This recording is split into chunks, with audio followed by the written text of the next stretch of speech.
Thank you. Paul Schaefer, ladies and gentlemen. We have a fine show for you folks tonight. If you're thinking of going to sleep, forget it. You can sleep on the job. What the hell? I know I do. My first guests are among the very few performers who are immediately identified by their first names alone, like Elvis, Sammy, or Larry. Besides this, for the last 35 years, they have been two of the most imaginative and influential comedians in show business. We're proud to welcome Bob and Ray.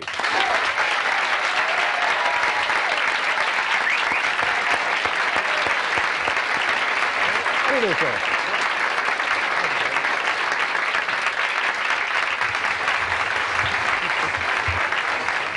I understand you gentlemen are being honored with a, you have a retrospective at a major museum?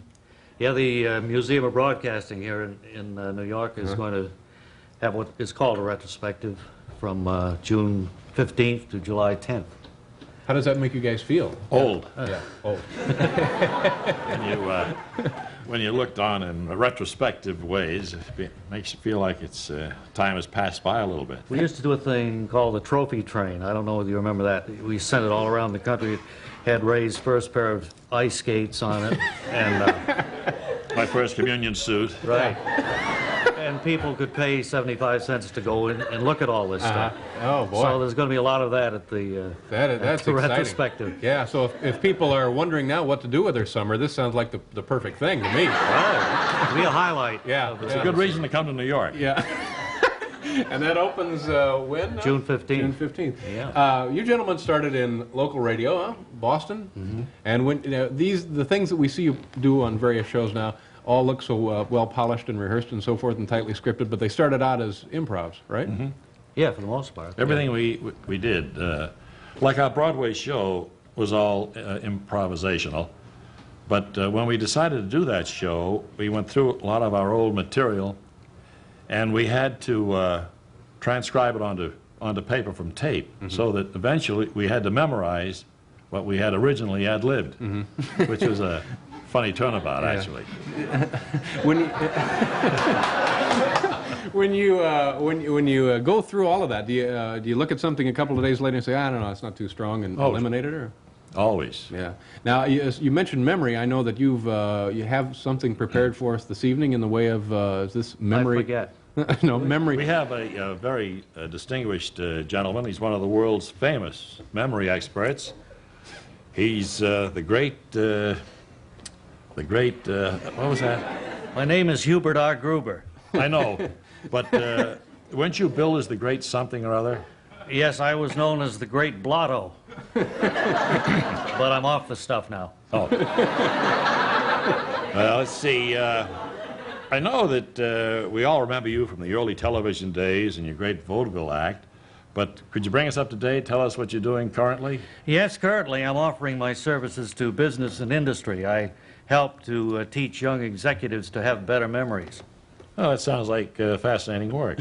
Well, you run across a lot of meatheads, but generally it is interesting, and I find I'm able to improve, make them remember people they're introduced to. Well, could you tell us how it works, how your system works? Certainly. Well, suppose you're introduced to a man named Fordyce.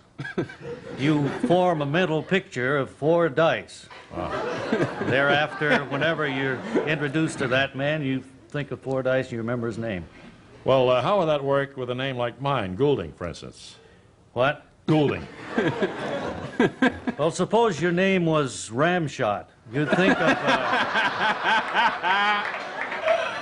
of a hunter shooting a ram, and you'd never forget the name. Uh-huh. Well, now, how would that work with my partner's name, Mr. Elliott? Suppose his name was Richmond. Oh. You'd think of a man surrounded by wealth, a rich man. Well, in other words, what you're telling us here is that your system doesn't work for names like Elliott and Goulding. Yes, it does, but that's in the more advanced case, and I don't want to go into that right here on the air. So then you're Goulding. What? Goulding. Goulding, yes. So the whole thing now is that you teach young executives how to remember names. That's about it, and we give them a course which includes remembering long lists of numbers. That seems to help their memory a great deal. For instance, we give them a number like 351, And after a few weeks of study, they're able to read that right back to you. 351. Oh, you've taken my book.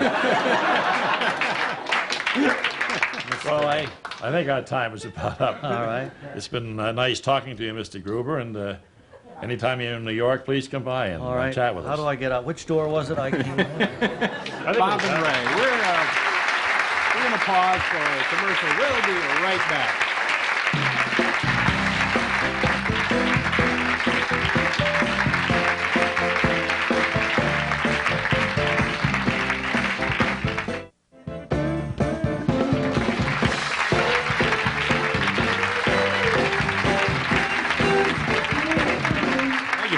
Welcome back. Bob and Ray are with us, and in addition to the big, of course, the retrospective at the Museum of Broadcasting, you were preparing a project now for National Public Radio? Back on the radio again, yeah. Yeah. We're going to do a series beginning in October.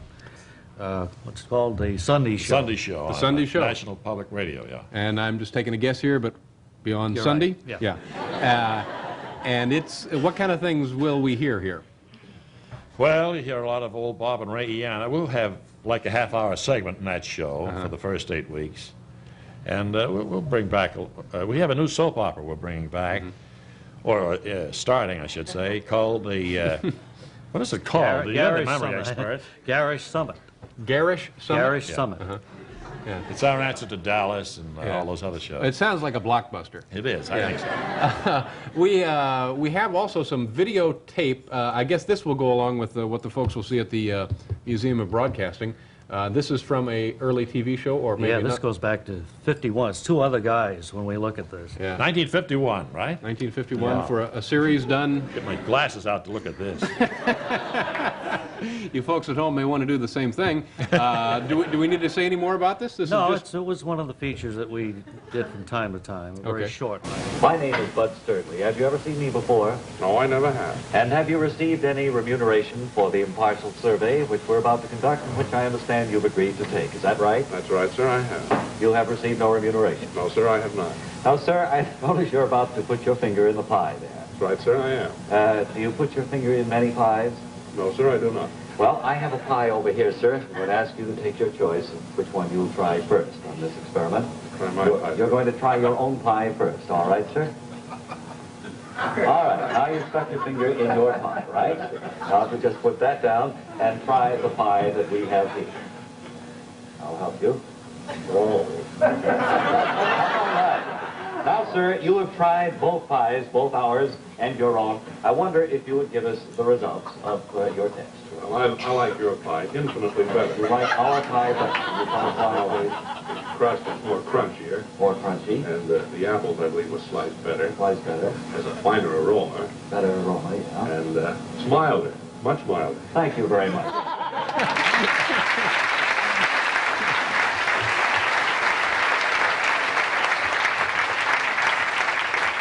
That, you can't beat a mild pie, and I think I saw the hat you were wearing on the trophy train that you mentioned earlier when Yeah. you came to my hometown a few It's years there. ago. Wally Ballew's microphone is on there. Yeah. And a bunch of... Was this a weekly, a daily show? or- Daily. Yeah, right out of NBC? Right here on this, well, was it this floor? Could have been. I think it was. Coast to coast, was 15 Yeah. minutes, coast to coast. it? Yeah. And you guys were responsible for quite a lot of programming, weren't you? Several hours a week. Oh, yeah. When we first were here at NBC, we had a network. We had an early morning local radio show from like 6 to 8:30, and then we had a network radio show from 11:15 to 11:30 in the morning, and at night we had a coast-to-coast television show at 7 or 7:15 for 15 minutes, and then on Saturday night we had a 1-hour radio program. Good heavens. I don't know how we were on that treadmill for so long, actually, but we did that for You several guys were pretty months. much the franchise then for the network for a while. We were presenting NBC every other time we turned around. Does it interest you, or that your appeal has not grown through the years? It's always, well, actually, it has grown through the years. We like to... Yes. What I'm trying to say is they're pretty much washed up at this point. What I meant to say, as the years have gone by, the age group to which you appeal has always broadened. Does that make any sense to you guys? We should have said that the first time. Yeah, I probably.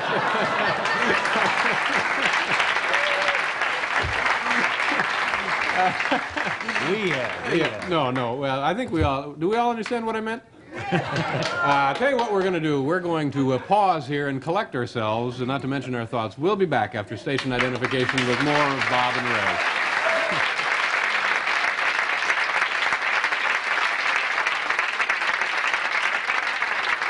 Hello, I'm Larry Bud Melman, president of Melman Bus Lines, with another of my 5 good reasons why you should ride Melman buses. Number 2, clambering over row after row of seats is dangerous, especially in a moving vehicle. That's why we've built an aisle in each and every Melman bus, enabling the passenger to reach his selected seat with ease and comfort. The bus of the future is here today at Melman.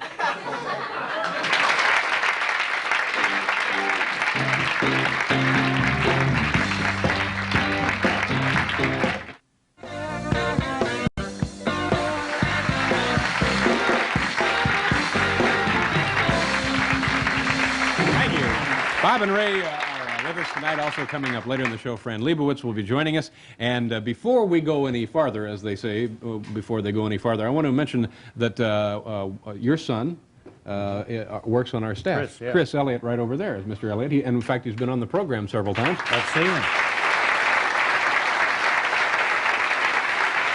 Funny man, and now he's your son. He's not actually Bob and Ray's son, is he? Oh, that's the one case where that doesn't work. We get that hang up your hat, Bob and Ray, a lot of times. Yeah. Does he ever listen to things you do and help you write them, or? Well, he listens to everything we do, I guess. Yeah. That's what I was trying to say earlier, that you are one of the few acts in show business who has been very successful for a very long period of time and still seems to appeal all the time to a younger and younger audience. Well, I hope so.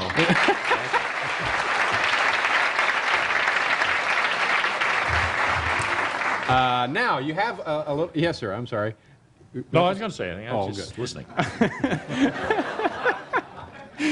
You have a little something else you were going to do for us tonight? Well, another guest, if you have Sure, time I would love to have for him. another guest. He's a world traveler and certainly has a prominent place in the broadcasting field because he's written books. He's best of all, he's a raconteur. We know him by his dapper little trademark, a pencil-thin mustache. He is Martin Lasser, ladies and gentlemen. Oh. Maybe you could tell us how that happened, first of all, Martin. You mean my dapper little trademark? Yeah. Well, I wasn't thinking while I was shaving this morning, and my dapper trademark went on the floor.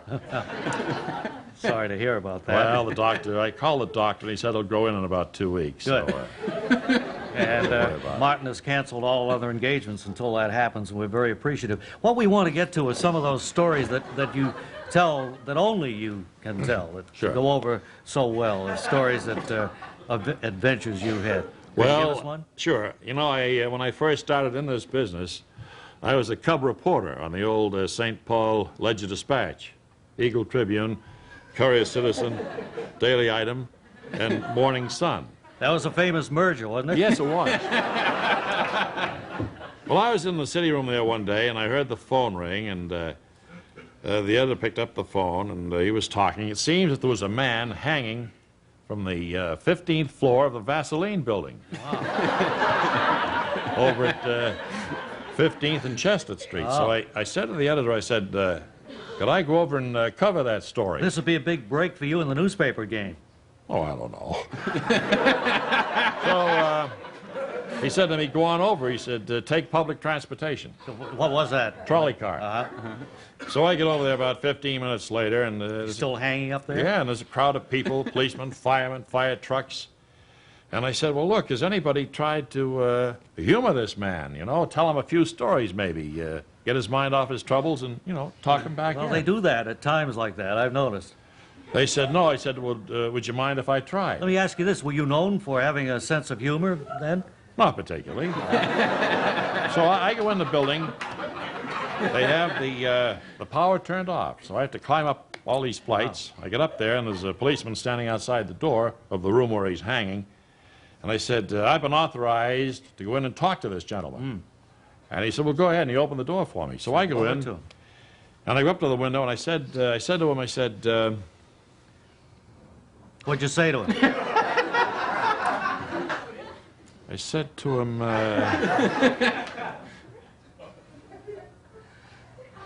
Well, maybe that'll come back to you, Martin. We gotta move along. I remember a story you told us about fishing off the North Atlantic, off the Grand Banks. You remember that one, the fishing story? oh, yeah. I was doing a 1,500-word piece for a magazine on fishing in the North Atlantic. That's a rough, rigorous, tough kind of life, isn't it? Well, it's not for me. Ah. We're out there. It was in November, and it was cold and high seas and all. I'm sitting there, and they're dragging in all this mackerel and haddock and halibut and everything, and I look over here to the starboard, and I see this submarine surface with a foreign insignia on it. Wow, was this wartime? No, but I see this thing happen. So I said to the captain, I said, Captain? I said,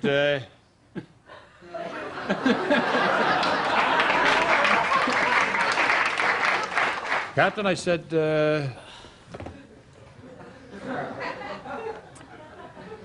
Martin, I hate to interrupt it. Do you have one story you do remember the ending to wrap it all up? I wrote one down so I wouldn't forget it. Goes like this. Well, that's all right for you, sir, but this is Tuesday.